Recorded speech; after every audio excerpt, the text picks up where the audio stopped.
Welcome, everyone. It's wonderful to see you all trickling in. And I would love if you could join me in just a deep breath as we enter this space together.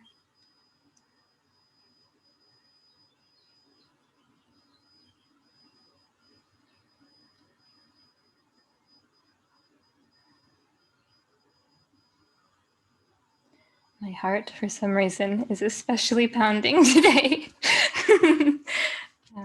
So it's wonderful to be with you all. I heard the frogs from my room this morning, so I feel the presence of all of that in this space. And we are delighted to be here today with our speakers, Ber-Henda Williams, Ji Hye Kim, and Scott Kurashige. And the theme for this session, as you know, is how we get free. And for those who may be joining Centering Justice for the very first time, I think what I want to ground you in as you enter this space is that this is a space where we honor and we invite and we look to leaders of color to help us envision and guide us toward the world, and for this session in particular, the ways of being in relationship with each other that we're really longing for. So that's the space you've entered today, and we really warmly welcome you here. And I'm going to turn things over to Yodit to guide us into the theme for today's conversation. Thank you, Ananya. Thank you, everyone, for being with us. I feel a little pitter-patter in my heart, too, and that always is a sign to me. It's my body telling me that something important, something matters to me. I see my friend Michelle here, who reminded me that the particular feeling of grief is a reminder to us that we loved and that someone mattered. So we're gonna do something a little different for those of you who have joined us for Centering Justice in the past to begin, and then I'll ground us in the day, and then we'll begin our conversation. It is our solidarity that brings us together today. Our lineage, our interconnectedness bind us in this moment and into our future. We all have ancestors, both of blood and spirit, and each of our lives rest firmly on the foundations of their sacrifice. We are particularly holding our most recent ancestors lost in Atlanta to terror, but we know that they are near to us, as near as our breath and our bones, and related in conscious ways. Our ancestors can be a tremendous source of healing and guidance and companionship. The ancestors we choose to honor may not only be recent family or kin, our more distant family, also our beloved friends and community, cultural and religious leaders, and even other than human kin, such as our companion animals. Our ancestors bring vital support to fulfill our potential here on Earth. And through involvement in our lives, and also further their own growth and maturation in the spiritual realm.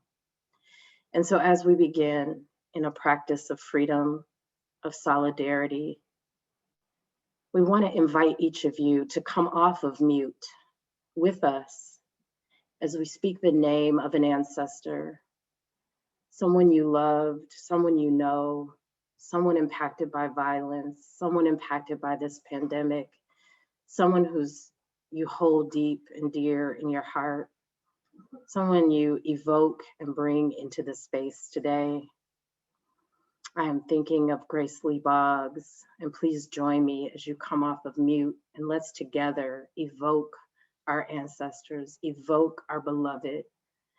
Let's just speak their names. We'll be off mute for 30 seconds, y'all. Just say their names. Cassandra Johnson, Marlos Marion Daima, Elizabeth Victoria, Benny Copeland, Willem, Jackson, Winifred Jackson, Carol Harvey, Williams, Kathleen Marilyn Jackson, Whitefield, Mildred Maxson, Evelyn Dorothy Copeland, Hamilton, Carmen, Mary yes, Elsie Cecilia, William Foley Jones Sr., Reba, Jesse Robinson, John Griffith, Ron Decatur Griffith, Catherine Fredman.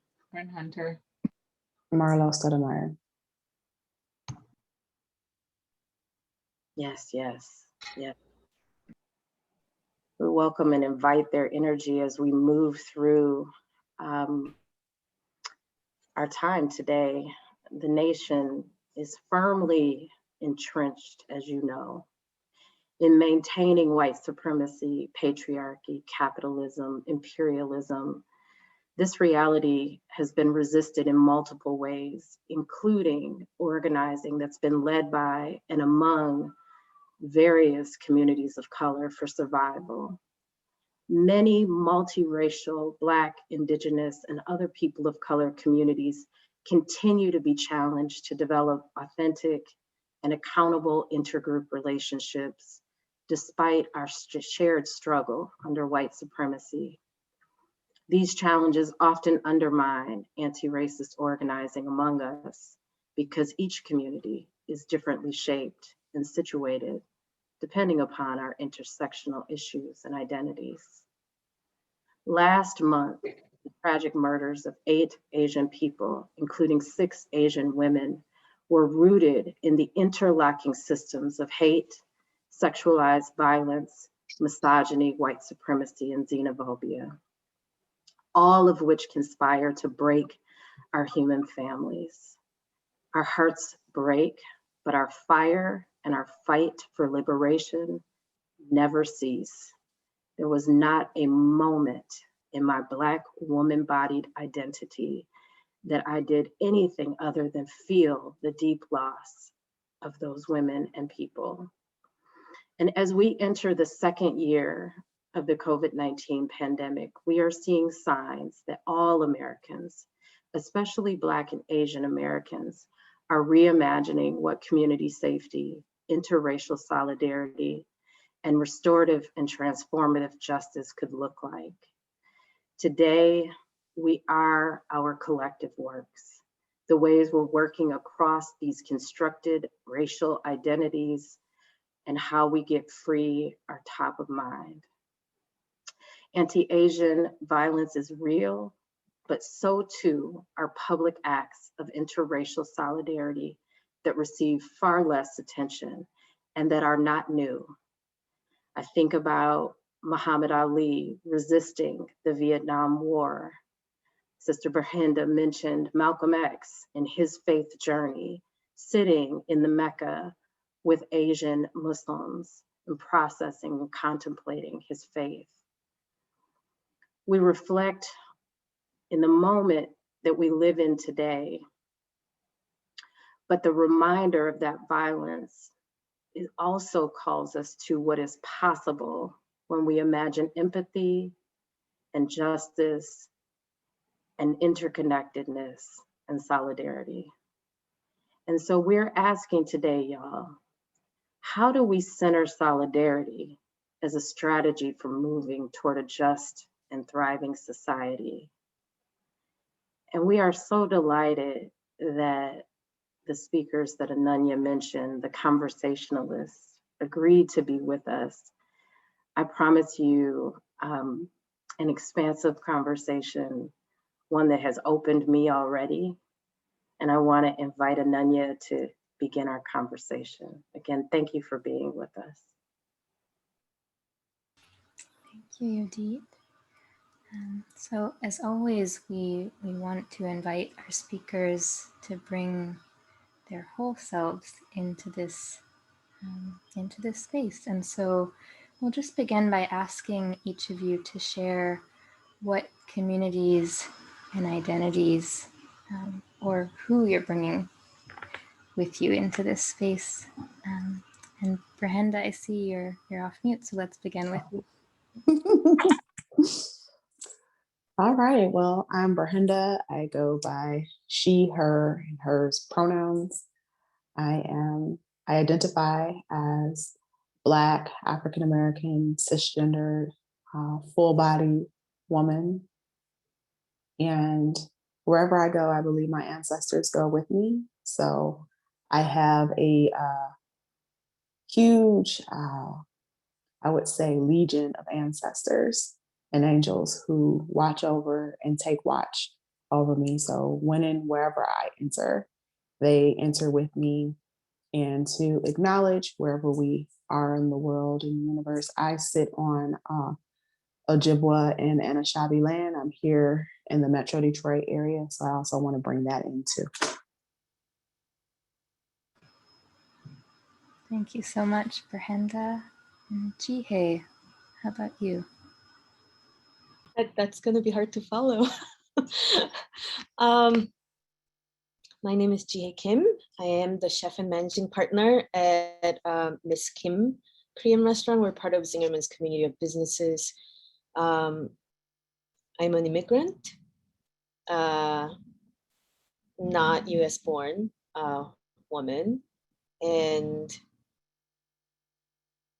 I'm in the service industry, so I identify with working class and the workers that I work with, and with the perspective of small business and somebody who is a little bit like without roots in United States, so always looking for community that I can grow together with. Thank you for sharing that, Ji Hye. Scott, how about you?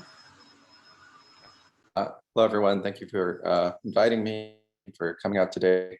My name is Scott Kurashige. I use he, him pronouns. Fourth generation Japanese American on my father's side. My great-grandfather came to Hawaii in 1889 to work as a contract laborer on a sugar plantation. My mother's side, her entire family was incarcerated in multiple concentration camps during World War II, including Crystal City, Texas, in the state I now live in. Rooted in the field of comparative race and ethnic studies, professor and department chair at Texas Christian University, previously taught similar courses at University of Michigan for 14 years. And my partner, Emily Lawson, still teaches in American culture, women and gender studies, and Asian Pacific Island American studies at U of M, the Ann Arbor campus. And I've lived much of the last 2 decades prior to this in Detroit, where I moved because of my connection to Grace Lee Boggs. I serve as president of the James Grace Lee Boggs Foundation now, that was set up. Grace asked us to set that up in her will, and I co-authored her final book, The Next American Revolution. Thank you, Scott. And as the three of you were introducing yourselves, I remembered that we had actually reached out to a few people that we hold dear in our community, some of whom are with us in this conversation, and they shared your names as people that really embody and move with the spirit of solidarity. And so we are so, I'm tingling at this, in this moment of having you here. So really the question that was deeply within us as we imagined this conversation was, what does it look like for communities of color to be in solidarity with each other?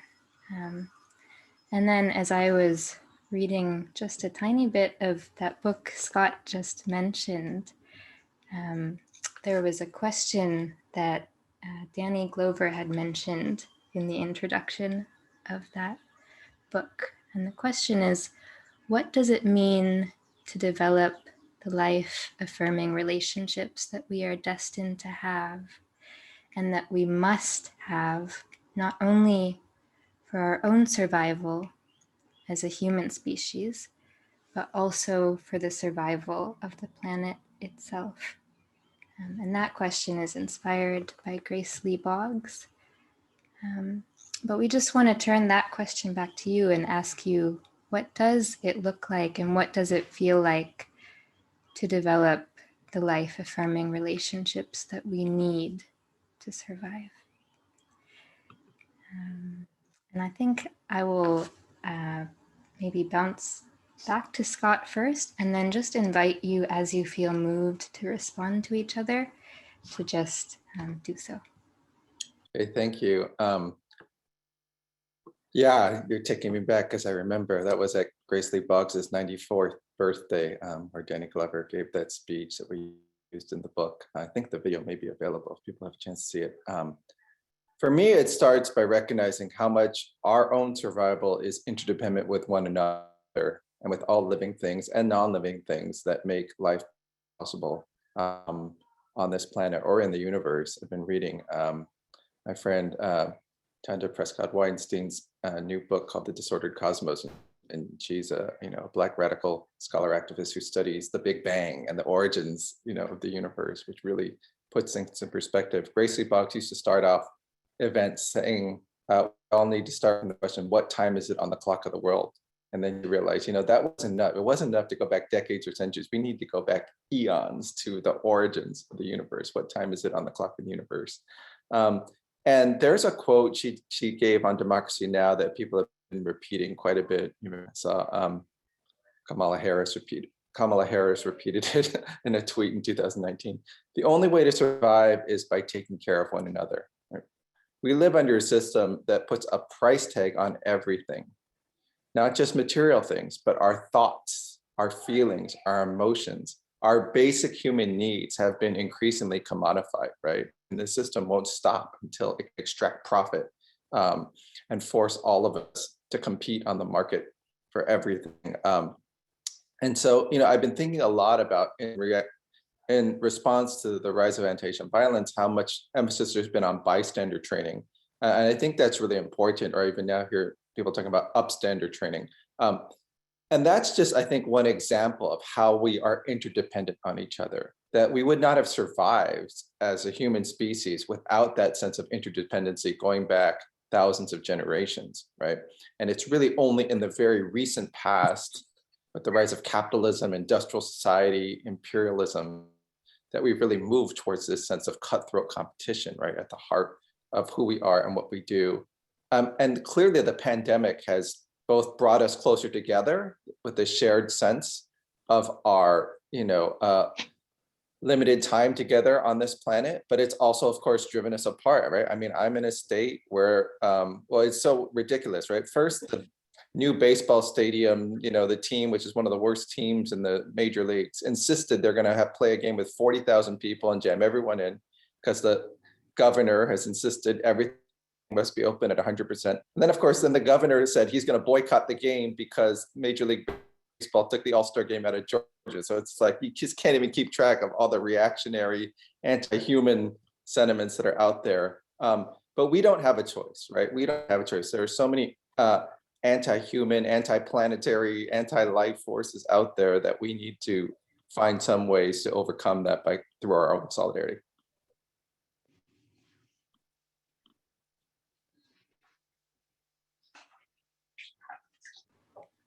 I want to jump in and also add that it does very much feel like the survival is hinged on solidarity.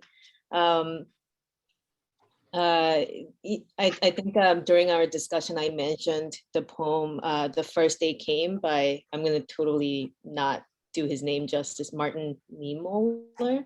So they say, first day came for communists, and I didn't speak out because I was not a communist. And then they came for socialists. And then by the end of the poem, they come for the speaker and nobody's there for to speak for him. And when I read this poem, it sort of, the poem puts into words more eloquently than I can about how I felt when I saw like how American society is treating people of color in general and minorities in general.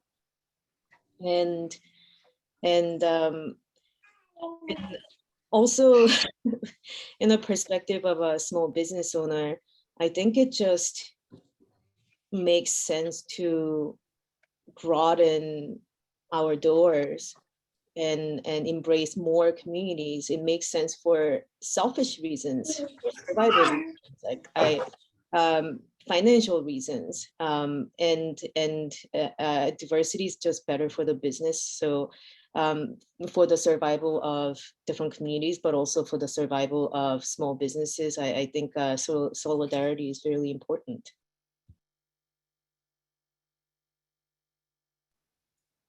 Yeah, and I just want to echo the brilliance that has been shared here about solidarity. I think for me, it just points back to naming something, naming the thing. And so the thing is white supremacy is driving a wedge between us. And I think the biggest thing that comes up for me a lot around this conversation, it can lead us into the oppression Olympics. And I want to invite us to look at this request for solidarity as a call for love, to deepen our capacity to love. And I think that it's been said throughout the ages, different voices have said, Dr. King most notably, right, that our fates are inextricably connected.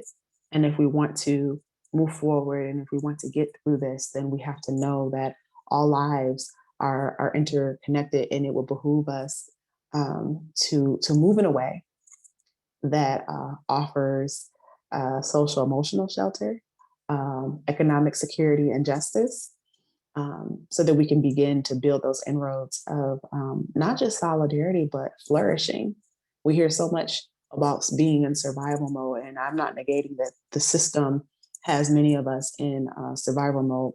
And doing some of this work and other conversations, it was very illuminating, to get the Asian perspective as being a business owner in communities, Black communities specifically, and just being in that survival mode and what that does to our nervous systems, and maybe let any of us suffer from anxiety of any sort, have ever battled with depression.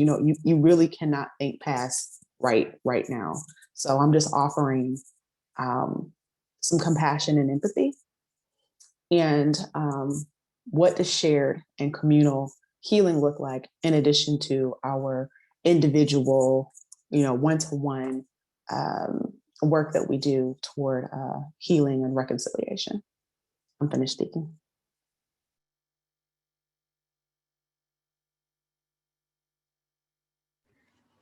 Scott, you had shared something really poignant about our starting point. Does that ring a bell?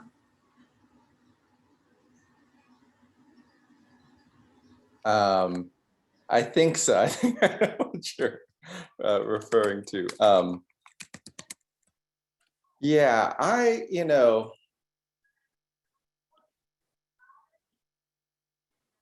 I've been thinking a lot about the concept of justice. And I think obviously those of us who care about justice of all kinds and ending oppression, we're obviously sick of the scapegoating and the violence and the attempt to pit us against each other, right? And as I was saying, the attempt to just treat us all as if we're just commodities to be exploited, just like the earth and nature have been treated. But I think we're also really tired. I know oftentimes I'm very tired. We're also tired of the rhetorical performative commitments to diversity that we see all too often in the midst of these crises. It's a knee-jerk reaction. And we often think about, this is the way things are, and how can we be more inclusive in the name of diversity? And sometimes, there are really sincere efforts that come out of that, and people are part of a journey, and it takes, every journey of 1,000 miles starts with a single step. But I think too often we act as if this system is supposed to work for everybody, when in fact it is set up to promote the division, the exploitation, right? That's what's so different about this system than previous ones. It's not the first that's oppressive, right?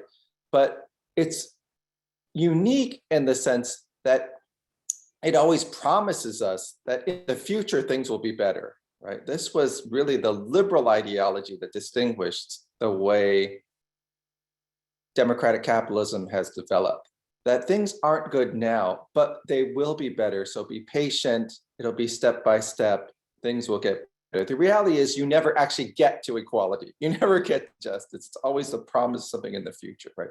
So what I have been saying is, instead of starting from this is how things are and how do we make this very oppressive system more inclusive, we should start by imagining a world without the oppression, or even just the history of this country that we live in now, this land that we're on.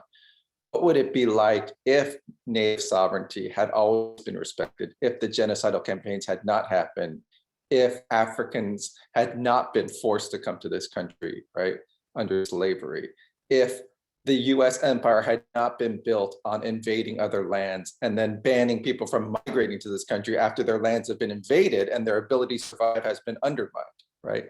If there had not been laws barring my ancestors from becoming citizens and from voting, or barring African Americans in the South from voting, or today barring people from voting, making it extremely difficult for them to vote in the case of some. But we still have lots of people who are disenfranchised in this country, right? Because of exceptions to the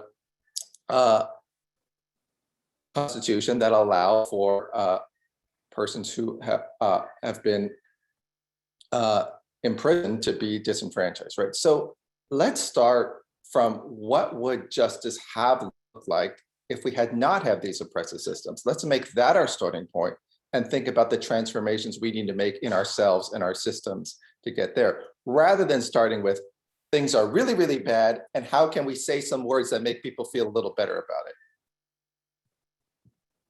Listen, the chat is blowing up and I'm over here about to jump out my chair. You better preach on today, brother. You better preach. Come on.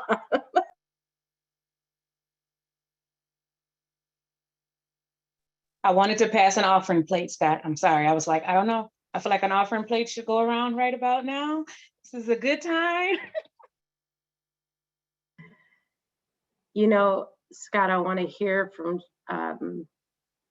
Ji Hye and Ber-Henda, and I wonder from the two of them, can we talk a little bit about our beloved Nola Akende, who some of you know, really helped me to, over the last year, to think about what it means for us to forgive our ancestors who chose assimilation, Scott, because it was the only means of survival, that it was what was available, right? And so this offering that you've put before us, how do we take a step towards that? Ji Hye, Ber-Henda.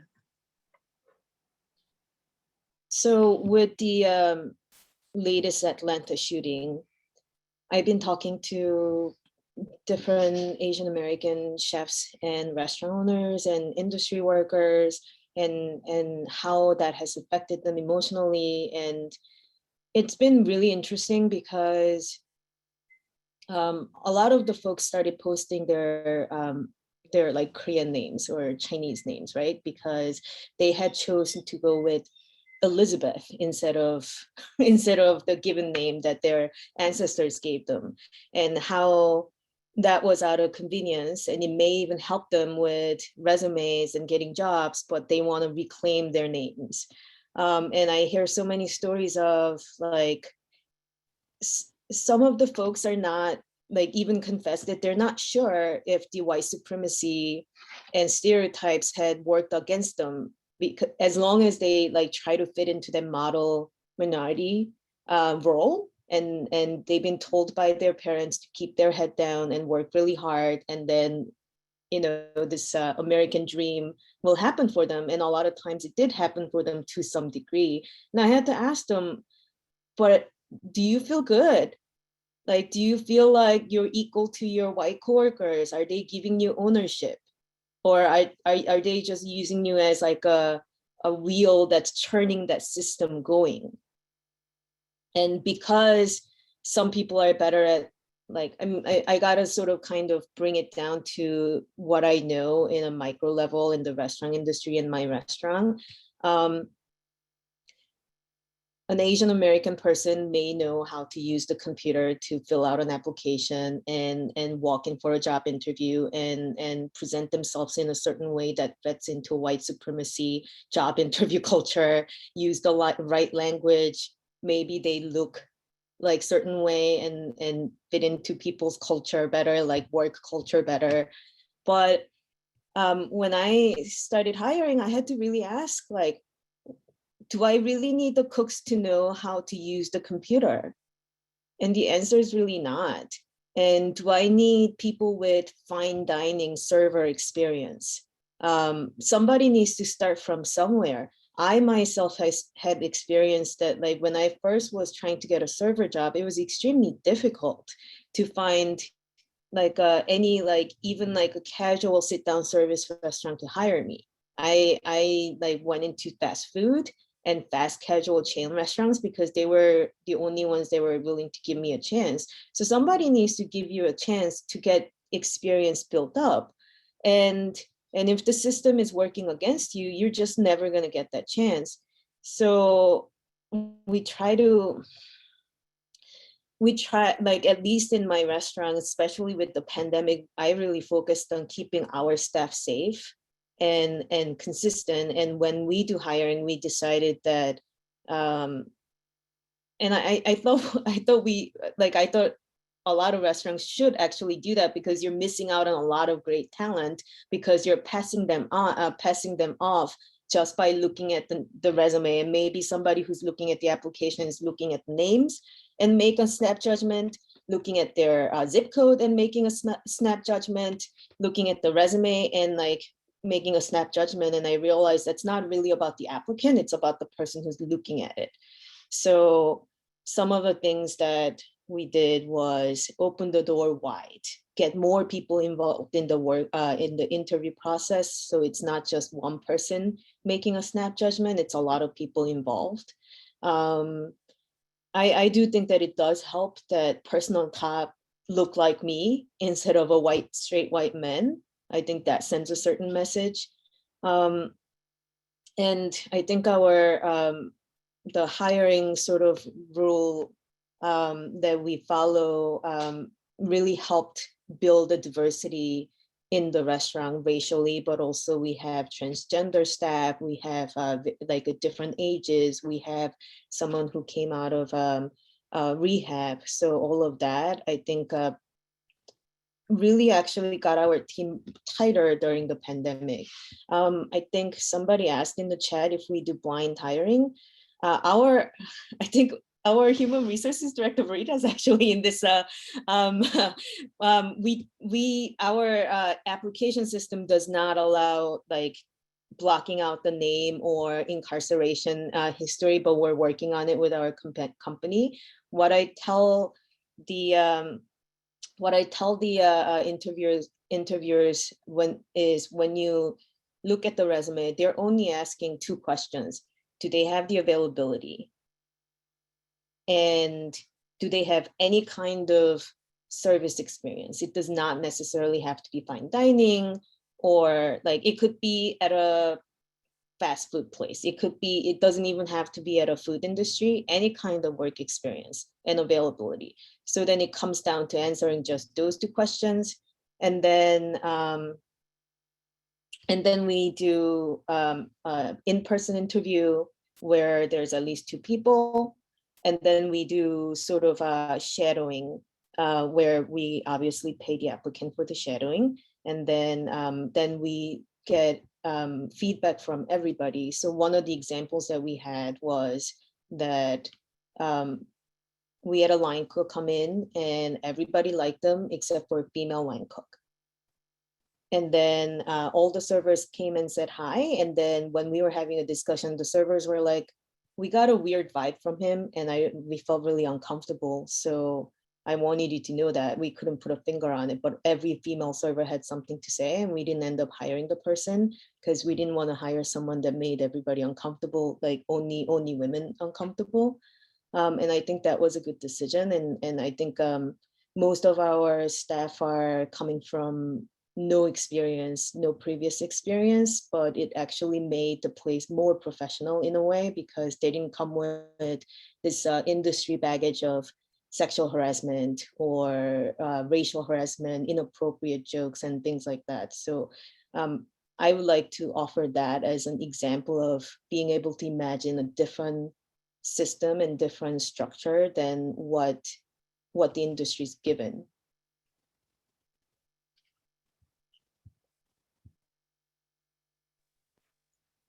Yeah, so I love the idea of using imagination first and foremost as a container to create a cultural shift. Because what I'm hearing from both Ji Hye and Scott is that there is a requirement of a culture shift. And so when we talk about culture, this is what we value, a value system. And so there's been a standard of whiteness to being the standard of excellence. I mean, we can read between the lines, fine dining. What does that imply? You know, Ber-Henda, that's a full body name. 20 guesses what she is when you see the application, come in.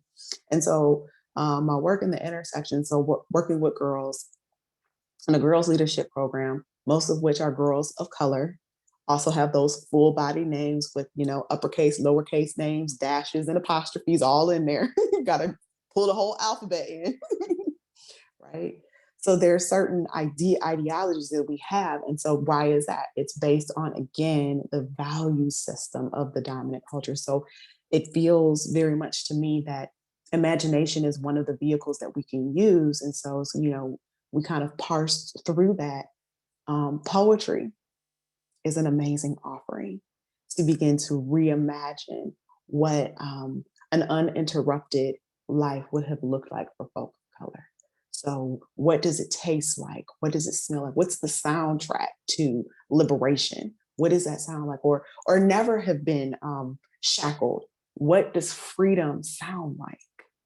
And so I think when we're operating from this space, because we are in a very much fluxed up, nebulous space that we are right now, we're not going back to that world where the clock stopped March 13th, 2020. We're not going back to that world. That world is over. So while we're in the space of quarantine, right? While we're in this space of being put in our rooms, what are we going to come back out as?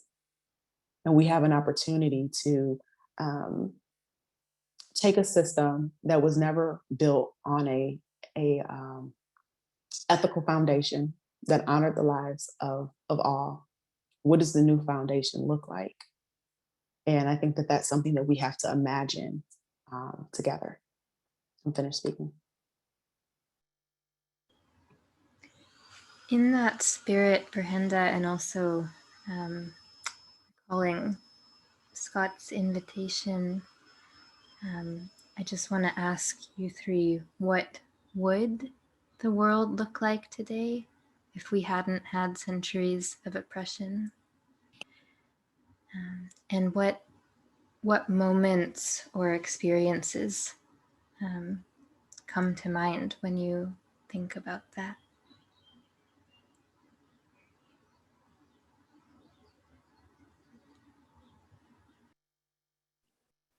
So I'll give it a shot. I want to just catch the tail end of your last question first on assimilation. So I had the good fortune back in the 80s, I think it was, I went to college to have my undergraduate mentor, be really just brilliant scholar, historian, Evelyn Brooks Higginbotham, who is particularly known in women's studies and Black studies for coining the phrase politics of respectability. And her first book, Righteous Discontent, is really about a particular moment, right, during the era of Jim Crow, during the era of segregation, when as a survival strategy, it was necessary for Black people to collectively present a respectable face to the power structure that was lynching and killing them, in an appeal for, recognition of just basic rights. And so, we need to understand that under certain moments, our ancestors didn't have a lot of choices. My ancestors didn't have a lot of choices when, my grandfather couldn't vote and the FBI took him away to a concentration camp because, as they said, when they arrested him, they wrote down he had some books that were written in Japanese. They couldn't even understand what they said. My uncle, my mom's youngest brother, was taken away even though he was born 2 days after Pearl Harbor. So how is a child born 2 days after Harbor a threat to national security, a US-born citizen? So, this concept of respectability politics came through a very, very challenging negotiation that our ancestors had to make to survive. The model minority stereotype comes out of an era in which the choice for people who were not part of the white power structure was, if you assimilate, we're actually saying you have some rights that can be respected, right? This is how white immigrants, European immigrants, became white, when obviously many of us didn't have that option. The alternative to that form of submissive assimilation was exclusion, was imprisonment, was lynching, was genocide, right? And so this is what everybody went through. We know Native Americans went through termination, relocation into cities, being stripped of their native languages and cultures in the name of quote unquote, killing the Indian, saving the man. We know folks who were Spanish speaking, Chicana, Latinx, had their mouths washed out with soap if they spoke, Spanish. So we know these things happen, right? And so it's not that we don't appreciate what our ancestors went through. It's that too often we think now of respectability politics or something as simply an individual strategy for one person to get ahead at the expense of everyone else, or to be called the good version, of our race, right? And that's a problem because that's a capitalist strategy for advancement, whether it's for money or whether it's just for more attention and recognition, right? It's part of a broader politics of recognition that really has a deep history. And so when we talk about going beyond it, there are some incredible First Nations authors I've been reading, like Glenn Coulthard and Leanne Simpson, who've been talking about literally for indigenous nations going beyond the need for to be recognized as legitimate nations, right, by colonial powers, but also how it's a broader way of going back to indigenous resurgence, ways of living that go beyond the existing exploitive relations of the current system. The other piece I think I really want to bring into this space, because we just passed April 4th, the anniversary of Martin Luther King's Beyond Vietnam speech against the Vietnam War, April 4th, 1967, of course, exactly 1 year before he passed away. And in that speech, what's fascinating is he spoke directly to the Vietnamese people. He says, as a child of God and a brother to the suffering poor in Vietnam. But he also said in this speech, people can quote that he could not be a bearer of nonviolence unless he spoke out against the greatest purveyor of violence in the world today, the US government. But he said what we need is a radical revolution of values against the giant triplets of racism, materialism, and militarism, right? And that becomes a way of really breaking with the existing value systems and the practices that sustain the system. And what people don't realize is he took some huge hits for doing that. King had won the Nobel Prize. He had the ear of the president. President Johnson literally called him the N-word after he heard Martin Luther King give that speech. The New York Times said that he was basically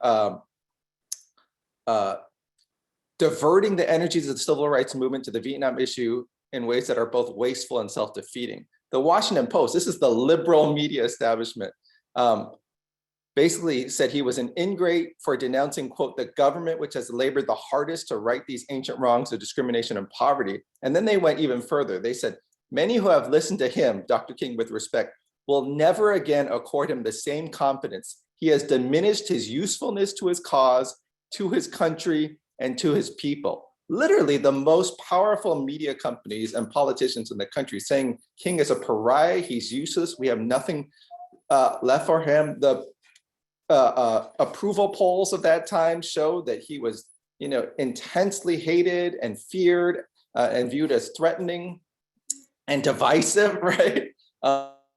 And so, we need to remember that it takes a lot of courage. It takes a lot of sacrifice to go against the politics of respectability and recognition. And we need to uplift each other, right, in this collective strategy for transformation.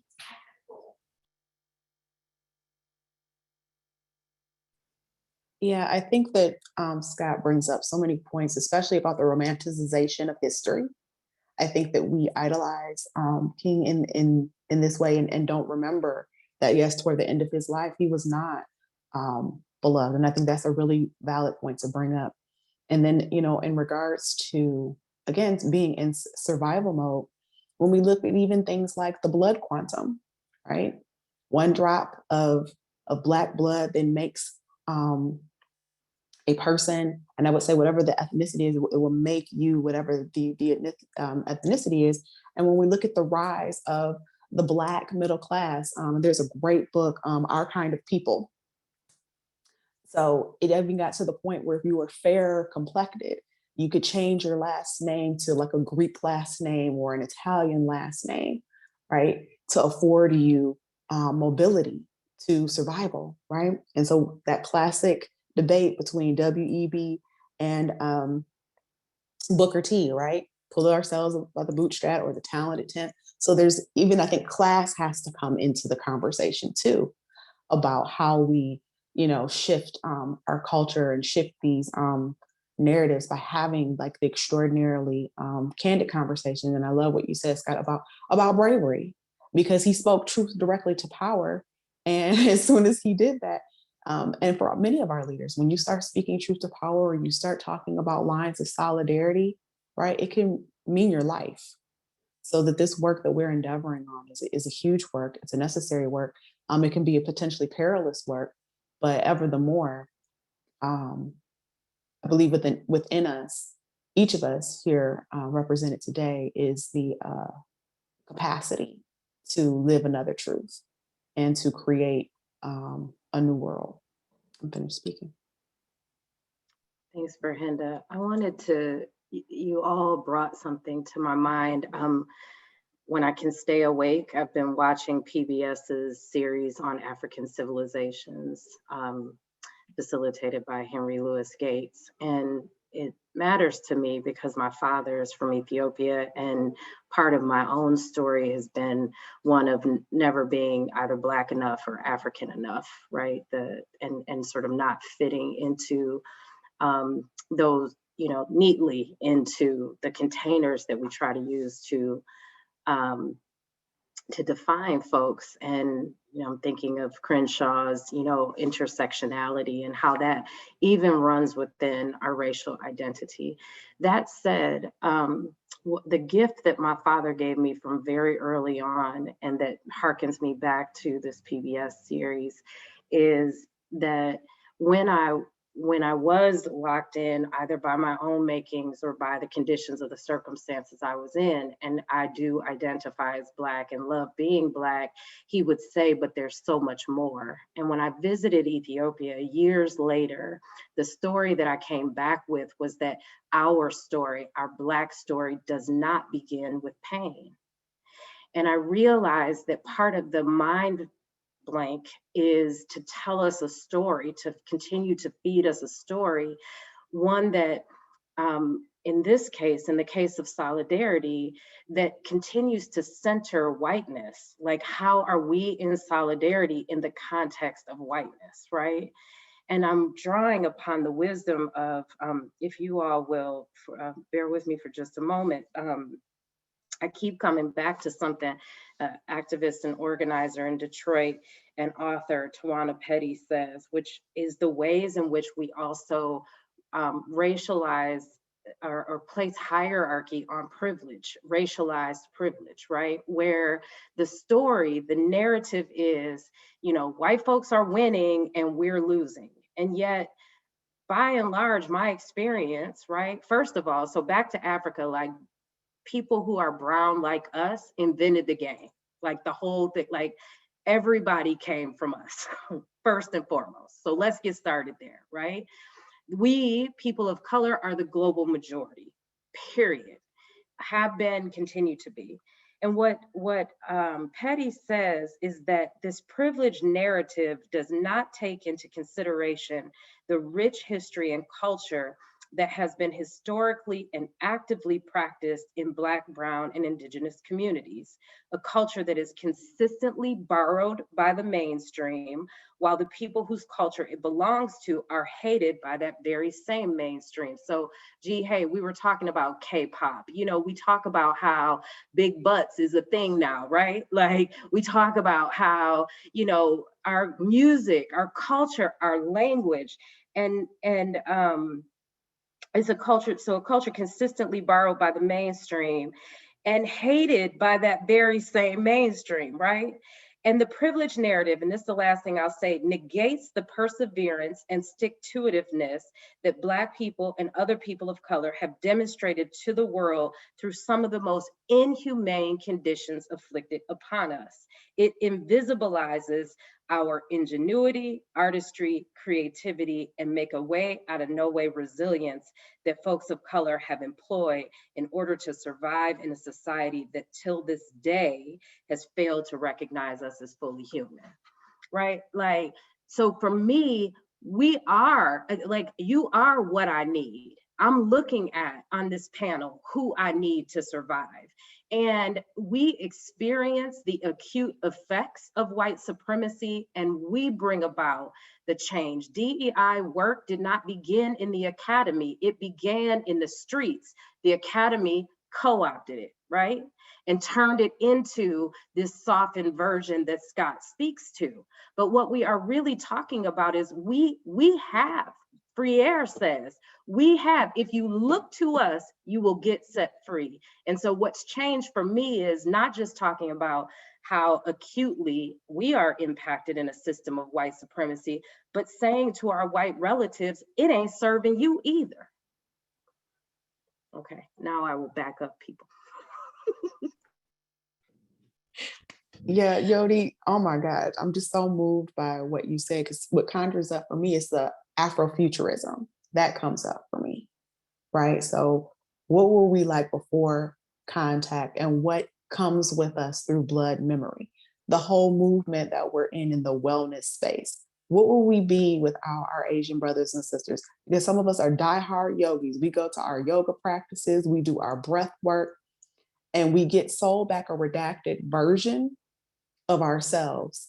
And it's going back to what Scott was saying about commodification. So what everything that you said just sets off so many alarms and bells and wings, is that the answer that we're looking for, we're looking without rather than taking the journey within. And instead of identifying completely, yes, with the pain, I do believe that we don't want to bypass, but look at in the ways that we celebrate our joy. Yeah, I also want to piggyback on the importance of owning our own story, and what stories we tell ourselves and the narratives. I wasn't born here, so I always knew there was a different narrative that's going on than what's being fed by the white supremacy to Asian Americans. I guess I think the panel talked a little bit about the Rodney King, and I watched, and that's the year that I came to United States, and so I watched the Rodney King case and the narrative go from white cops beating up on unarmed Black men to fight between Korean Americans and African Americans, and I thought that was a really weird shift of the story. And I see sort of the same story coming up whenever there's something that comes up, like affirmative action, Asians don't need it, or Atlantic shooting. the mainstream media started talking about Asian and anti-Asian Asian American hate, which is good that it's getting highlighted, but the discussion went from this white men shooting up unarmed Asian women to Black men beating up Asian women.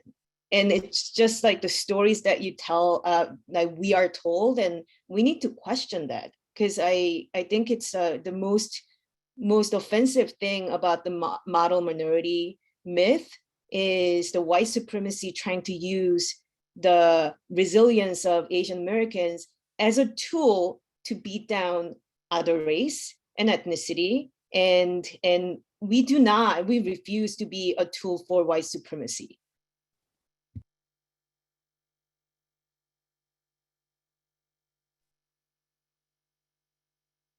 I definitely agree with that point. And I wanted to come back to the importance of Afrofuturism, invoking someone I know this crowd is very familiar with, Adrienne Marie Brown.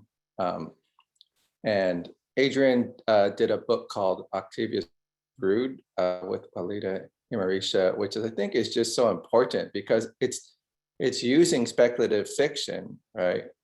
Drawing upon the brilliance of Octavia Butler to say, how can we imagine spaces of freedom, liberation, solidarity beyond the oppressive structures that we currently live under, right? Because unless we can free our minds and our souls, right, to go beyond this present moment, it's very hard to think about what we are moving towards. It's very easy to focus on what we are against, right? But as Jimmy and Grace Fogg says, we need to go beyond rebellion towards revolution. And that means not just opposing the system that we know. I mean, it's very easy to see what's wrong with this system. But if we want to build a movement where we will govern society, how will we both create a system that's more just and convince people that they should be a part of this? Because it takes sacrifice, like we're talking. It means there are many people risking the level of comfort that you have within the existing system.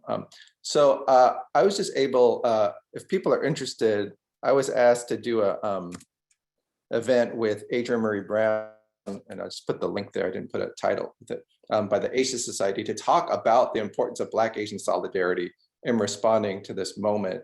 And I talked about how the great Vincent Harding said, we need to think of ourselves as midwives of a new America, of a revolution. And I talked about Adrienne's work as a doula.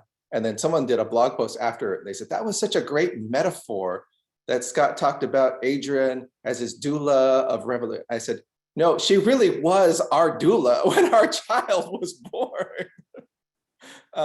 Because she combines the hands-on practice and the wisdom of the ancestors in her doula work with this creative visioning and artistic work and organizing work, right, of thinking about revolution. So the doula metaphor is rooted in an actual practice of midwifery that is so rooted, right, particularly in the experience of women of color. I'm having this moment, Scott, where like I feel the divine energy of it all. One of the ways that we've been talking about this series and also about our experience over the last year when we started, you know, I'm like every day my prayers and meditations were that these systems would break so deeply that they could never come back together, right? And I've characterized the moment that we're in as one where we are both actively hospicing these old ways of being while simultaneously birthing the new world that we need, right? And the pain that some birthing mothers feel like in our hips when that baby is coming through, right? And sometimes you want to quit, you want to stop. You know, you say to your support team, like, stop, put the baby back in, let's go home. This is a lot. And yet, there is such joy for many of us on the other side of that experience. And I don't want to discount postpartum depression and all of that that happens as well, which is all part of the process. But I couldn't agree more that we're in the midwifing phase. And if we can bear into that, right, and press down and hold one another's hips, right, rub our backs together, we can get there. We can get there.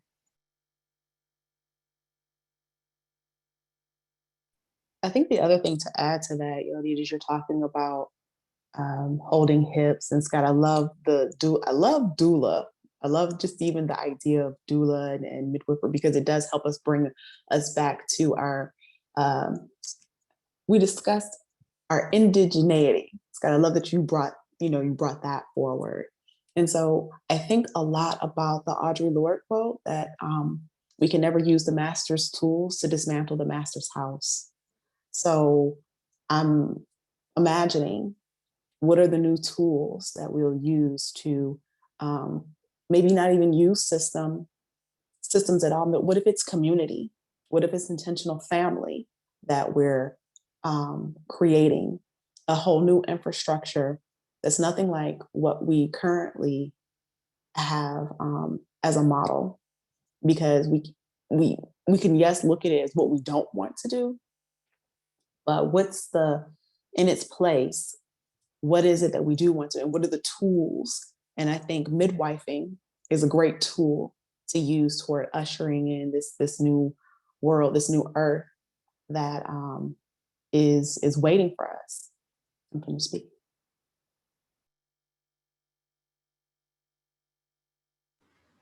Ji Hye, what's coming up for you?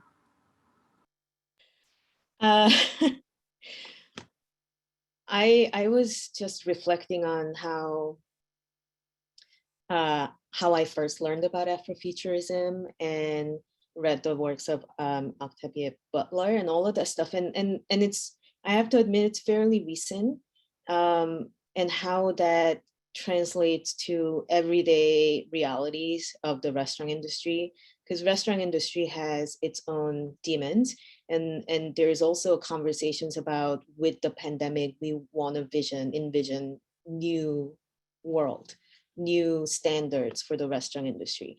In the beginning of the pandemic, I was lucky enough to attend 2 different chef policy change oriented programs.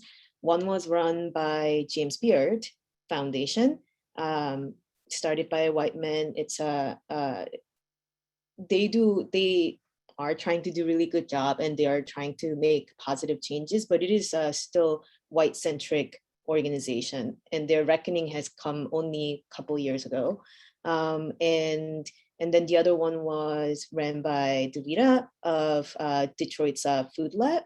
And it sort of ran around the same time. And the experience was very different, because with the James Beard program, it was focused on how to work the Congress and lobby the Congress. And I cannot think of a better example of like trying to, I cannot think of a better example of a master's house than trying to lobby the Congress in the middle of the pandemic, when I'm like thousands miles away from DC, and try to get them to like hear you.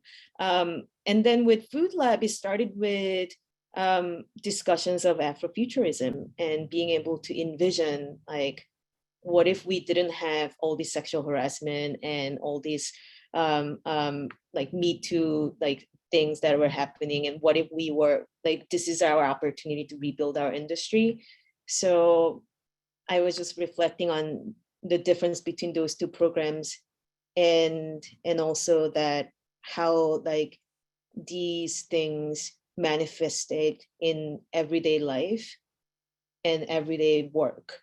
So that's what I was thinking about.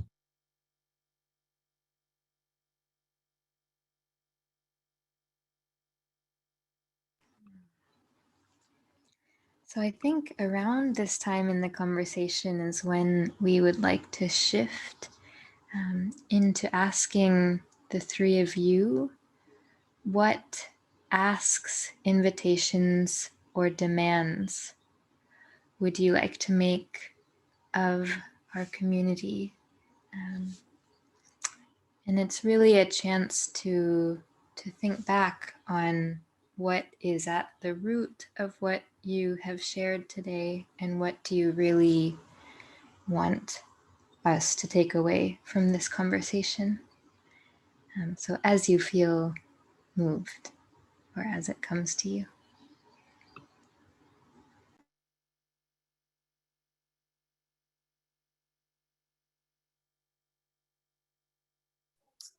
So I think one of the things that we can start with is naming our own core values. What is it that we truly value?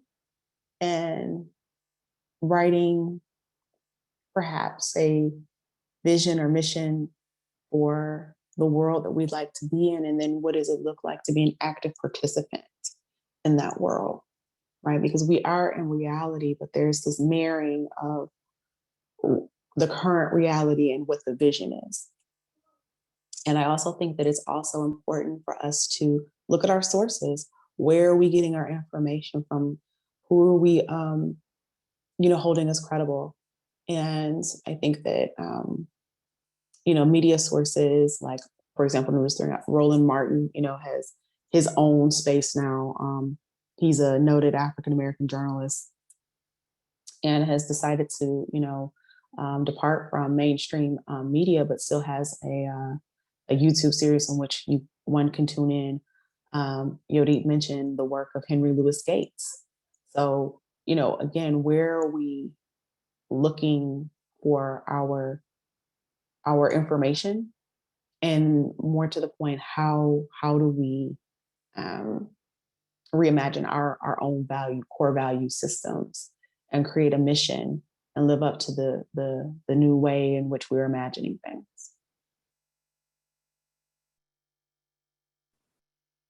I'd like to add a couple things. One, I work to expand race and ethnic studies at the college level. And I think that's really important because there are a lot of places that still don't have ethnic studies departments, majors. Certainly a lot of places don't have any kind of Asian American studies at all. But ethnic studies is too important to wait until college for people to take these classes. We need it in pre-K, elementary school, middle school, high school. So wherever you are, if you have children in school, if you're a teacher, if you're a member of the community, we really need to seize upon this moment to make sure that these issues of anti-racist education are really introduced at a young, and to be honest, people shouldn't even get into college. This should be a requirement to get into college, right? That you have some background, because otherwise, you see all these colleges, oh, we're gonna deny this woman admission now because some, TikTok video came out showing that she used racist language in 10th grade. Well, why did you admit that person in the first place? Why didn't you make people demonstrate some anti-racist competency in order to get into college, right? If we actually care about, that should count just as much as or more than, an SAT score. So that's one thing. The second thing I'll just say is, it's really been interesting to watch this interest in anti-Asian violence and more broadly in Asian American history, since the Atlanta shootings. But we really need to focus on the people that have been doing this work for decades, right? Going back to the Asian American movement of the late 1960s and Asian American community organizing. If people are interested, I'm going to be talking with some folks who've been doing this work in Philadelphia. There's an invite I just put in the chat.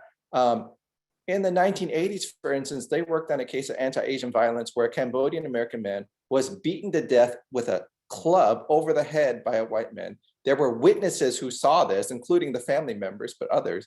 The police didn't arrest the man for 5 weeks, right? And then they ultimately concluded, it wasn't even a hate crime, right? And he was heard using the phrase effing Chinese or ethnic slur as well, to describe the people he was beating.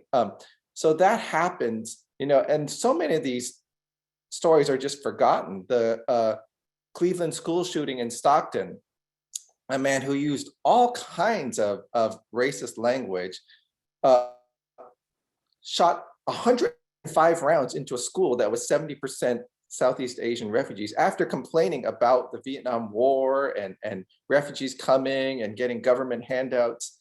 And the police continued to say, well, he just hated everybody, so we don't know what his motivation was. And so, you know, there's just this astonishing record of people denying this history of anti-Asian racism.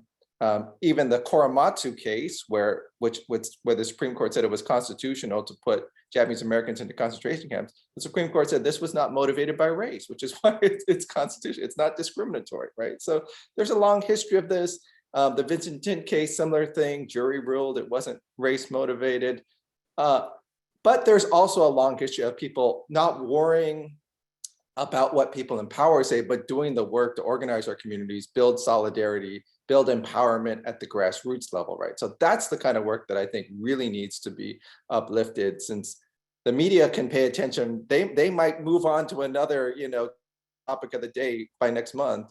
But the people doing the work at the grassroots level are the ones that will still be there.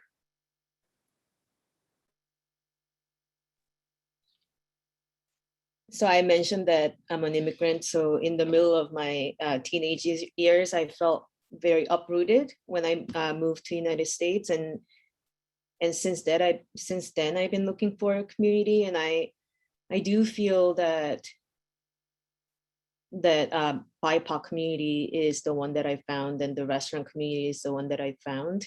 So I think what I want to say is that like I'm a business owner, and I'm not in activism full time or anything, but I think every choice that I make a tremendous difference, at least with the people I hire and interact and serve.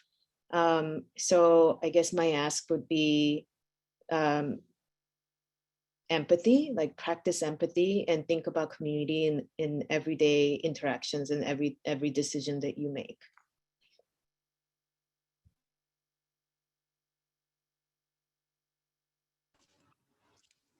Thank you, Ber-Henda, Scott, and Ji Hye. Something that is coming to me now, I'm noticing that we had quite a few new faces and new names in this session. And I wonder if people came here holding questions that you may have for our speakers. So we have about 15 minutes left in the session, and I want to open up for questions, if that's okay. Can I add on that? I was feeling that something to Ananya, which is to say that if others of our Asian American relatives have demands that they want or invitations that they want to put forth, that those could be put into the chat as well. We would welcome this as a space to hear and feel their voices as well. Amira, I see your hand raised. Go ahead. Hi, thank you so much for this. This has been really enlightening and empowering. So I had a situation recently where there was a group in Dearborn who is centering Black voices. And I had joined the group because I thought it was about decentering whiteness.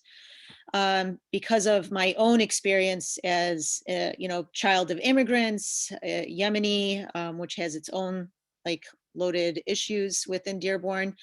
And there was a bit of a conflict of, what type of organizing work that I find compelled to do. And it's more to decenter whiteness rather than to center any particular ethnic group.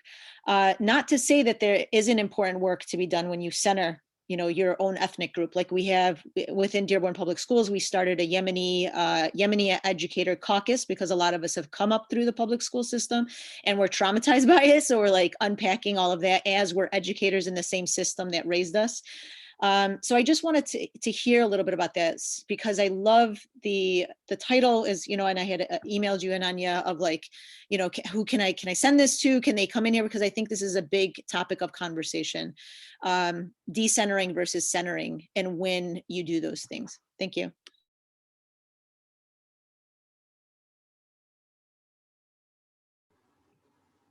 Thank you, Ber-Henda, Scott, Ji Hye. Would you like to speak to that? I'd be fine with getting like a series of comments and questions, maybe letting people go if that's okay. Yeah, so Amira, thank you so much for that conversation. And I think one, even as an African American woman, I think it's also important to build lines of solidarity with the Yemeni community. A third of my girls in the Power of Girlhood program actually are, they are Muslim. They are Yemeni. They got a few Saudi and some from African countries as well, but are Muslim. So I think that, again, the decentering point or the decentering part of your question, or what's centered or what's decentered, I think that's a really important focal point. And so I think that, again, if we can look at our individual experiences, but what are some of the ways that our collective experiences are the same? And what are some of the ways in which, and I'll just use the Power of Girlhood as an example, we look at it through the lens of the feminine. So what are some ways that we can come together to unpack, right, the system? So I'll just use an example. We have an International Day of the Girl, and this is sanctioned by the United Nations. We look at, yes, what the United Nations puts forth, but we also put the power back in the girls to look at, in your immediate community, what needs to be put forth. What are the barriers to education? What does Title IX push out mean to you? What does that look like? And so then from there, there's a co-creation that happens. And yes, each girl is bringing her lens and her experience, but it's not diminished either. So how do we look at this one issue, right? Because there are many that impact us for various reasons. How do we look at common issues and then come up with a solution together? So I think that's one offering. So I hope that helps.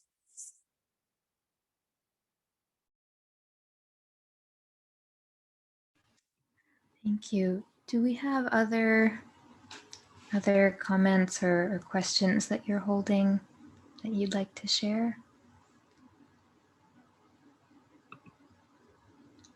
John, I see your hand raised. Yeah, hi everyone. I'm John Rodriguez. I live here in Ypsilanti, and one of the areas I work with, so I work at the University of Michigan with the College of Engineering, and I currently serve on a couple of staff committees, and some of the questions we're examining is, I mean, there's always equity versus equality, right? And so when you're considering who you're hiring and what the population should look like, right? Like, I think it's always a challenge because one, they're high profile, high demand jobs. So a lot of people want to be in these spaces. And, we've been examining like how we present an opportunity. So when we're putting out the job description, does this job actually require a master's or a PhD, at this entry level rate? And who are we hiring? Are we hiring within the communities that are close to us, or are we actually hiring, just whoever we feel comfortable with? I guess what I'm trying to ask is, like, how do you perceive as a group, like what looks fair, what looks reasonably fair when we're talking about who we're inviting into our spaces? For me, I generally say, all right, stop and look at the percentages of the community around you and think to yourself, if I'm at 90% one ethnic group, let's say, but that doesn't reflect the actual groups that live in our community, then is this hiring actually fair? Like, it's kind of a question I've always juggled around with. So I wanted to see what you guys thought about that idea, like, the populations that you're pulling from and inviting to your spaces. I can just speak for my restaurant. I think the restaurant industry is definitely different than academia because the entry point is much, much lower. It's not like I require college degrees or anything. And I didn't set out with a specific goal in mind. I want like 20% Asian, 30% Black people, and then maybe the rest can be white and that's okay. It wasn't like that. I think all I did was sort of evening the playing field and make sure the system applies equally to everybody. And what ended up happening was that the employees at my restaurant reflects not of Ann Arbor, which is the we're in Carytown, Ann Arbor, not of that demographic, but we ended up reflecting more Ypsilanti and maybe even more diverse in terms of the numbers, because that's where all the employees are, because people cannot afford to live in Ann Arbor. And Ann Arbor, like maybe if you're a student, but that also comes with a price tag, right? Like it's not an affordable city to live in. It's not very friendly to affordable housing either. So I feel lucky that I chose an industry that I am able to like more easily bring in diversity into the restaurant. So I know that Zingerman's has specifically mentioned that we want to reflect the community that we are in. But it also has said that we are an Ann Arbor-based community. And when that came up, I was like, Ann Arbor is not that, it's actually not that diverse. It's not that diverse for race and ethnicity. If you remove sort of like a transient population, and it's also not that diverse in terms of like economic background. So yeah, we didn't set out to do that, but we did. And I think a lot of it is the systems that I set up. And I think a lot of it is because the industry has a less barrier. I don't know if that's probably not very helpful. That was useful. Thank you. Hey, John. Oh, go ahead, Scott. Just a couple quick points. There's a quote by Einstein that was one of Grace Lee Boggs' favorite. Imagination is more important than knowledge, right? Because what we think of as knowledge is really rooted in what people learned in the past and what people understood to be true in the past, or even what their teachers taught them to be true. So we're really going back, people who are 70 years old teaching as professors today were probably taught by people born in the 19th century, and imagination frees us to go beyond. Why would we want to be stuck, right, in the old truths of the past, rooted in, eras of segregation and oppression, when the importance of discovery is rooted in creativity and liberation. So that's one thing. So we often have standards that are rooted in old truths of the past. The second thing is, and I've done a lot of trainings on hiring and tenure in the academic environment particularly, is people don't even follow the standards that are oftentimes set up. So there needs to be monitoring processes to make sure people at least document, did you actually use the rubric? Did you actually quantify, the measures and document the measures that you made? Because otherwise people can take all kinds of shortcuts to just reinforce hiring people like themselves. So the documentation and transparency, I think, is really important. And I just want to add that the recruiting process starts long before you open up the pool of applicants. What is your connection to communities, underserved communities?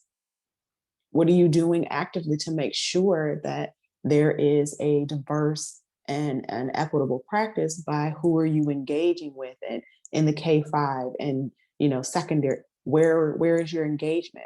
This goes for the labor force as well. What are you doing to prepare? What are your internships looking like? I'm seeing a movement now to actually require more paid internships, because to do a free internship would mean that to a certain degree, your family would have to have the economic stability for you to afford you that opportunity to intern.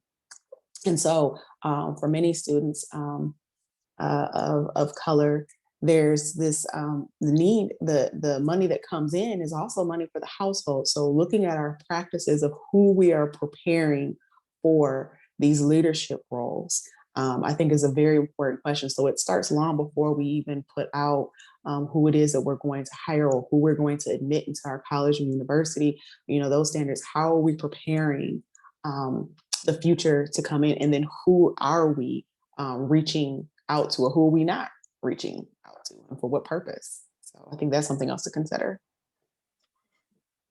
I want to draw a quick connection, and I know we're preparing to wrap up, but this came up in my spirit, and I want to say it in the spirit of solidarity. It was particularly acute to me when I moved to Washtenaw County that not every Black person that comes to Washtenaw County comes here to be Black. So John, I think when we talk about diversity, a mistake that we can make is that our racial identity that we can see, to Ber-Henda's point, immediately reflects our internal value system, right?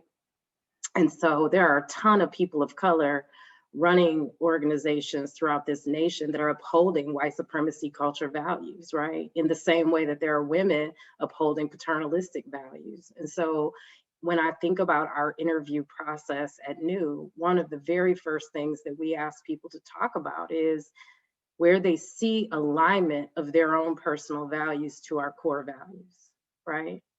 Where are you practicing anti-racism, anti-oppression, diversity? How are you in relationship with people who are different from you? And we ask them to tell stories, right? Because that's where I think the nuance is. And so whether you're taking names off of resumes or, I mean, those are all important tactics, and the process and having a consistent process and examining who's in our recruiting pools and those sort of things are always important. But if we don't have the values that Ber-Henda and others have mentioned at the root of that, we can perpetuate this violent scenario over and over again with just different identities of people in the seats.